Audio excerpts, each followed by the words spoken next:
Hi Janelle, so here's your ice cream machine. I'm just going to go through the basic setup and then we'll switch it on and put it through a cleaning cycle, and I'll show you how it actually operates and makes the ice cream. So to start with, you have the two mixing rods. They simply just push in to the chamber until they locate.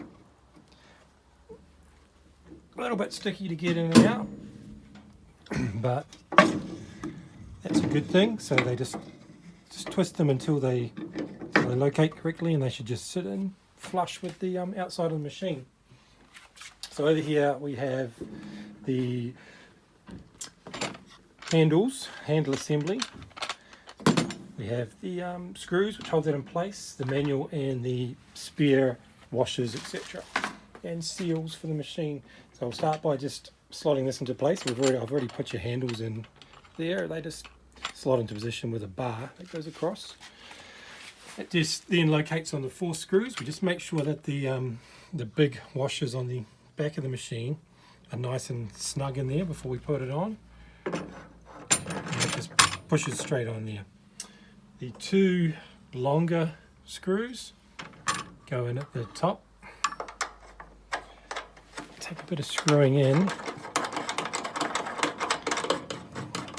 This obviously has to be nice and tight so it's not going to leak, hence those 2 big seals on the back of the machine, and the 2 shorter screws just at the bottom. And once you've got those as tight as you can by hand, they do just sort of fit in. They're slightly tapered, so they'll fit in quite nicely.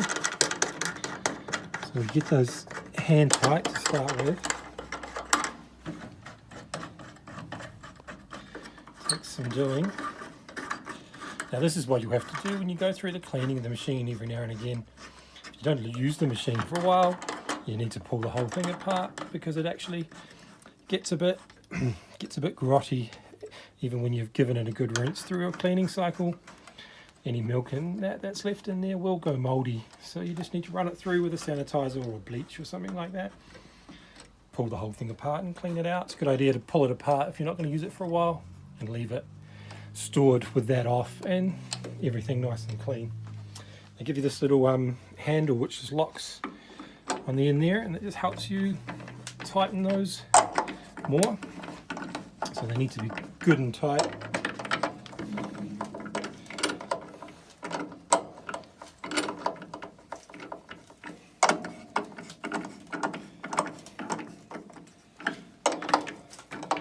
All the way around.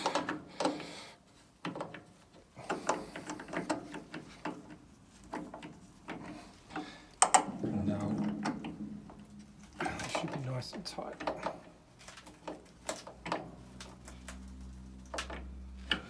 Okay, so handles just pull open like that. They'll be a little bit sticky to begin with. They're lubricated with a food grade lubricant. Coconut oil is what we've been using, to be honest.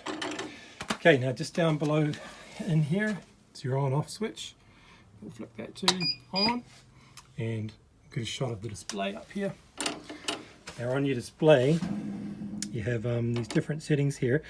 This is the hardness of the ice cream. So you can adjust that with these 2 buttons down here. There's your temperature. Obviously as you turn the machine on and it goes into its ice cream making cycle, that drops right down to around 0, and the percentage just shows you the percentage of how frozen the ice cream is. So that needs to reach 100 before it's ready to serve. And this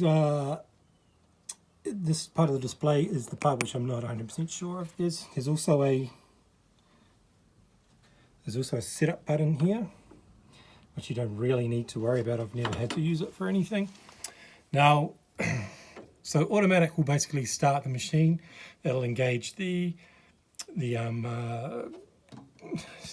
twisty bits in there, I forget what they're actually called, and the churning part, I guess you'd say, and the compressor as well. So it'll start to freeze after a few seconds. That'll kick in.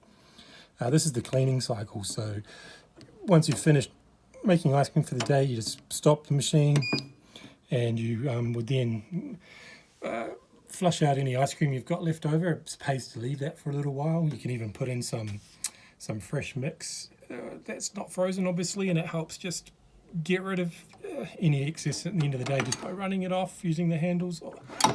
Then you fill it with water.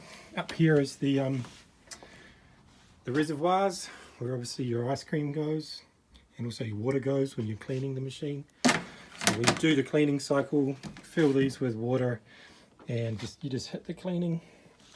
So we'll start by running some water through. Take the lids off here.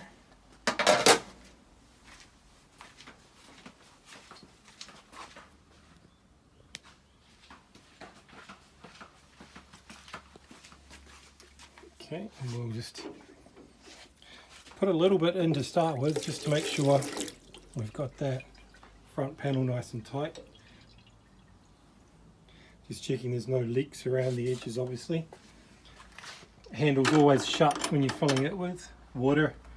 I make the crucial mistake that I have a couple of times by having these open, and then the water comes gushing out.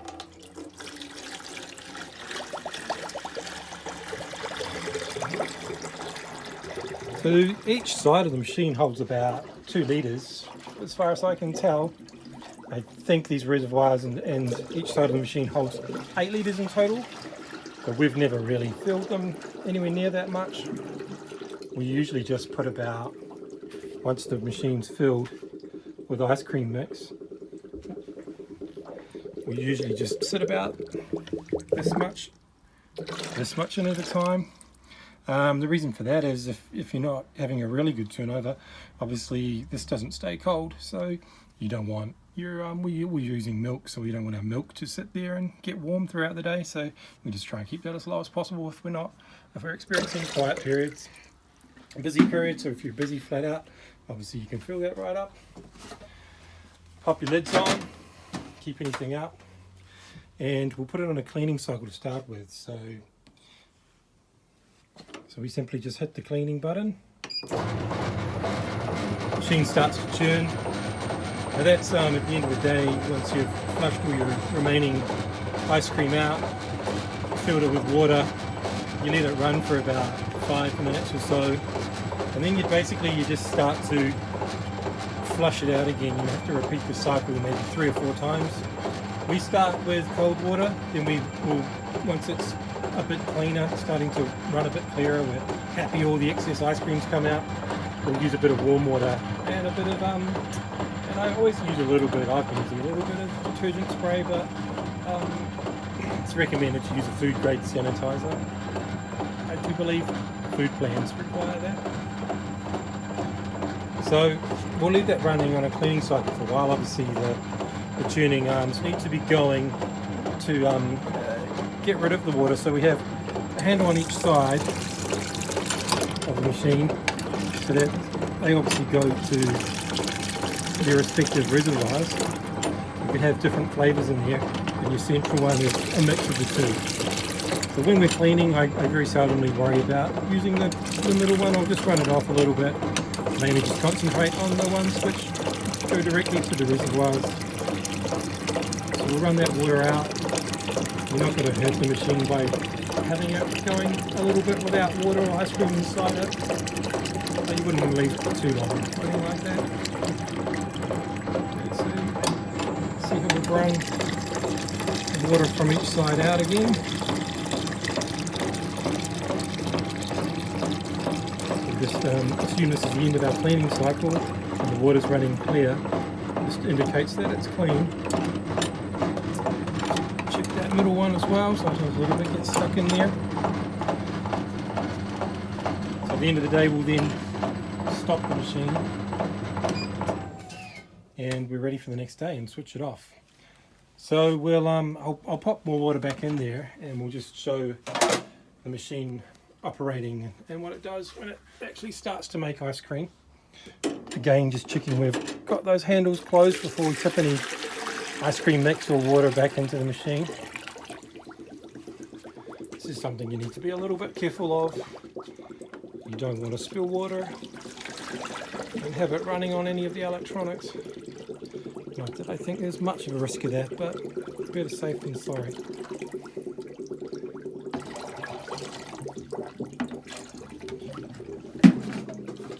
pop our lids back on there. And so basically at the start of the day when you've filled it, I always do a rinsing cycle at the start of the day as well, just to get any excess stuff out of there. Hit the automatic button, and that's basically going to start making your ice cream.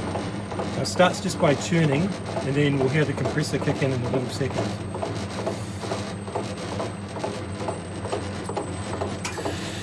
That's your compressors kicked in, so we can now see where the ice cream is at a percentage level of how frozen it is.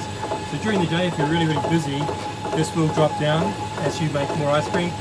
You just need to leave it for a minute or so until it comes back to roughly around about 95%, 92% is enough to start making more ice cream again. Obviously the more mixture you have in there, the longer it takes to freeze. It probably isn't going to freeze because obviously we've got water in there. It's going to take a lot longer. So we'll just not assume that that's going to go up too much further. This will start to come down, your temperature obviously, and it comes down to freezing level around about 0 to 2 degrees. And it hovers around there.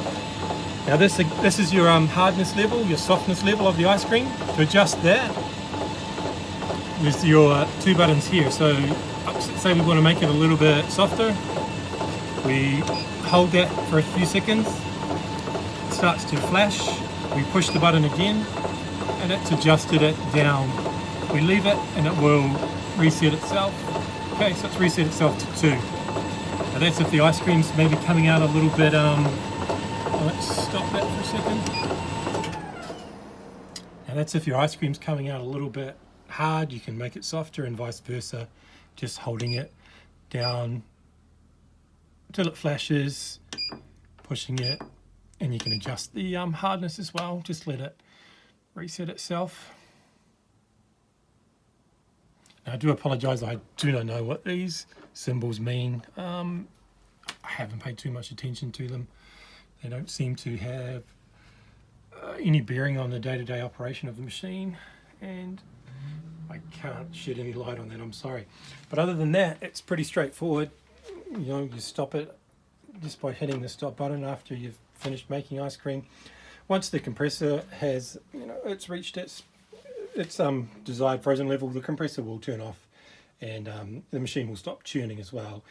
It'll begin to churn every now and again, and the compressor will kick in every now and again, so that it obviously is just keeping up with it. So even if you're in a slow period, the machine will actually just sit like this idle, and then every now and again just kick into action. As you get busy, it'll continuously churn. So that's pretty much it. The only other thing I'll just show you around the side of the machine, it's on wheels obviously. It is recommended to keep a bit of a gap just to give it a bit of ventilation in the front, in the back, sorry, and sides as well. Okay, so that's pretty much it. Well, I'm empty that out again. We'll wrap it right up, and I'll send you an email with this on it. Okay, thanks very much.